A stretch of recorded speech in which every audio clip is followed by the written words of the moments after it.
shockingly, it hasn't actually been a really long time since I've done one of these. I know, right?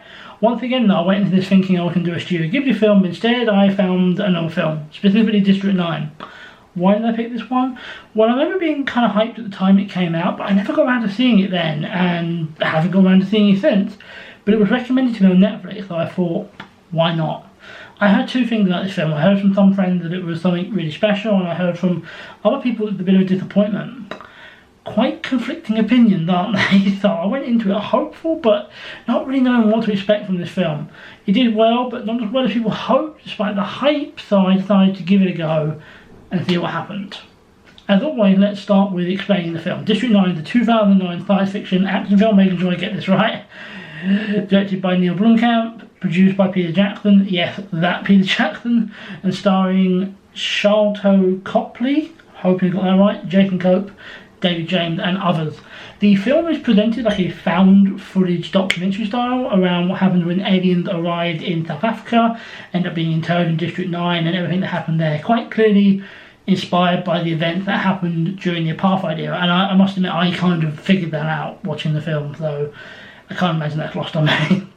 I hoped I would enjoy this film, since at the end of the day it is a science fiction film. I generally like science fiction films, but it's also quite different from a lot of the other ones I've seen, so it's very hard to say for sure. It's also not really a classic like I normally do on this show, but even then I thought it was worth giving it a go.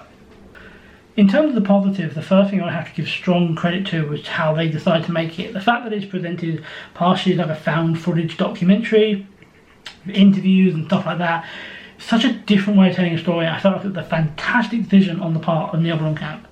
I can't speak of how many films are made like this, but I haven't really seen any, so probably not that many.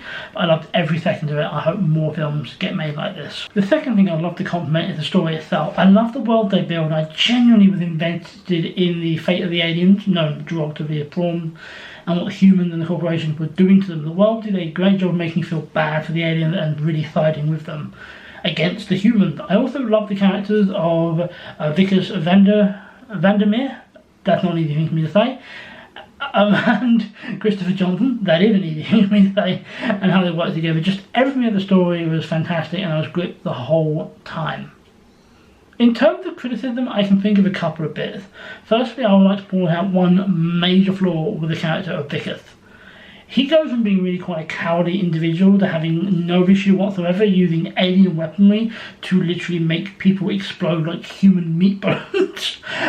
That I just didn't really buy. He went from a very mild-mannered, cowardly individual to somebody who could mow down scores of people, and that happened in a very short period of time, and it wasn't super believable. I get that he had to change because of the situation, and that his situation forced him to become a very different man. But this is such a drastic shift. People don't do that. My other bit of criticism would be about the special effects, and it's quite a small one. A lot of the times they were really good. The alien and the ships were done really well. But there were a few bits, like the first time we saw the mech, that just really wasn't that well done. Like 95% of the special effects was really good, but that 5% was noticeable and it pulled you out of it. So that leaves me with having to come to the conclusion now. And I feel like the conclusion is probably obvious, but I'll say it. I liked it. I actually really liked it. Was it the greatest film I've ever seen? 100% not. But it made me think, it made me feel and sympathise, and it kept me gripped throughout. My only real issue is it felt like it needed a sequel, because the story really wasn't over and it didn't get one. And that's a real shame, because I want one. And that was District 9. If you've seen the film, how'd you find it? Let me know in the comments down below. Would you recommend it? Do you disagree with anything I've said? As I said, let me know. Thank you for watching, and I'll hopefully see you very, very soon.